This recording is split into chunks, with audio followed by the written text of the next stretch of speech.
Heer, het is 2 uur, we hebben nog een half uur. Coach Peter van der Baan jouwt het teken voor een pittige warming-up. Want hoe 30 minuten moeten zien Vrotters de eerste punten van het seizoen binnenslepen in Den Helder. En dus doet elke er nog maar eens een extra skepkeboppen op. Want er moet aansend strijden worden voor 11 centimeter gas. De chistonders zitten ook op het veld, hè? Den Helder. 1, 2, 3, 4, 5, 6, 7, 8, 9, 10. Ben je imponeerd? Nou, nog net. Maar het is even shame. Je kent altijd wel de oude schatten van hoe shirt eruit is en wat een jonge ploeg. Wat is de eerste inschatting als je naar Den Helder jost? Nou, wat wij hier verwachten kunnen is dat wij een hoop strijd in het veld krijgen. Maar in principe zeg je dus, het moet kennen. Wij moeten kennen. Wij moeten gaan kennen. Deze wedstrijd moet gewonnen worden.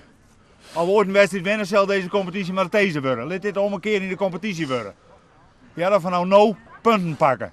4, 2, 3, squeeze! Dat is Martin!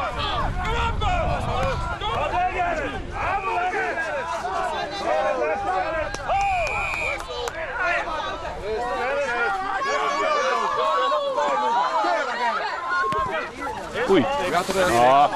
Stel niks voor. Nee, stel niks voor. Veetje eroverheen, klaar. En de Vrotters die zetten goed uiteen. Binnen 5 minuten is de eerste score een feit. Een vliegende start. Ja, dat ziet er net zo raar uit. Het zat verwachten, de eerste 10 minuten is al een wat ziek en dan binnen de zenuwen er altijd wat. Dat kon eigenlijk wel een spelwoord zijn. Maar ze hebben nou de koppen weer bijkregen en nou is het klaar. Ga je wel vaker voorstellen in de competitie? We hebben ons voorstellen met 3 punten. Maar ja, dat is dan wel redelijk uniek. Dus wat dat dan gaat, ben je wel weer verder als dat we tot Noto West gaan dit hier. En al gauw doet blikken dat de Vrotters wist net de minder is van Den Helder. Voorwaarts! Hey, neem de tijd! Zet je rugs op! Kom op!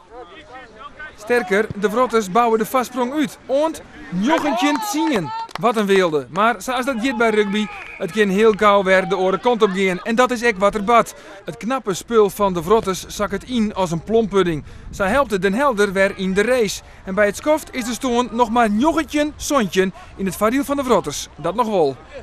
Het gaat hartstikke mooi, hè, de eerste stik. De eerste 10 minuten hier het bekende verhaal weer even op gang komen. Dat liep er aardig. Toen moesten we het aardig te spelen. We gaan een jongetje 5 hebben voorstaan. En nu is het hartstikke liek. Het scheelt 12 puntjes. Dat kan het. Dit kunnen we niet gaan laten. Wij kennen deze jongens meer dan zat haar. Maar in de tweede helft wordt Den Helder sterker en sterker. En door deze score wordt er stoon 22 jochentje van de beziekers. Coach Peter van der Baan mat ingrijpen. Maar nu zijn dat de zaak keren. Anders dan komen het te 4 weer zwaaien, dat willen we net. En de onpassings doggen vertuten, want de Vrotters komen op een nij op vastsprong.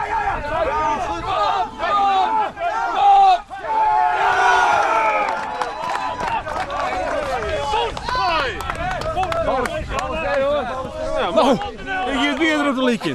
Nou weer we verder. Ja. Zijn dat we nou vooruit komen. Ja, daar scoren we al. Ja, 24, 22. Ja, nou dat begint op de liedje. Geen fouten meer, kom op. Ja, kom op jongens! Op Patrick! Ja, lekker. Ja, mooi. Dat is een goede tackle. Dat zijn tackles.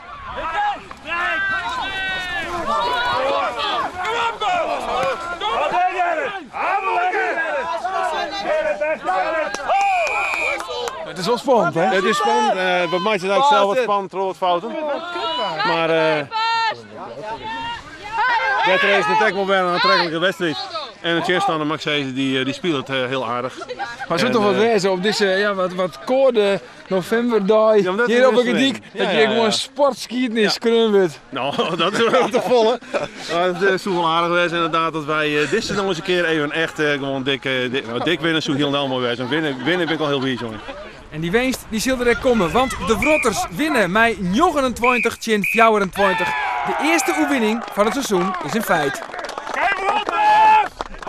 Lekker op eigen veld! Eindelijk hè jongens!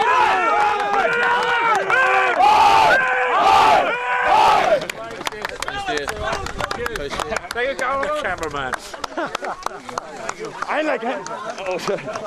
Gewonnen. Yes! Eindelijk! Applaus voor jezelf. Oké, dat is.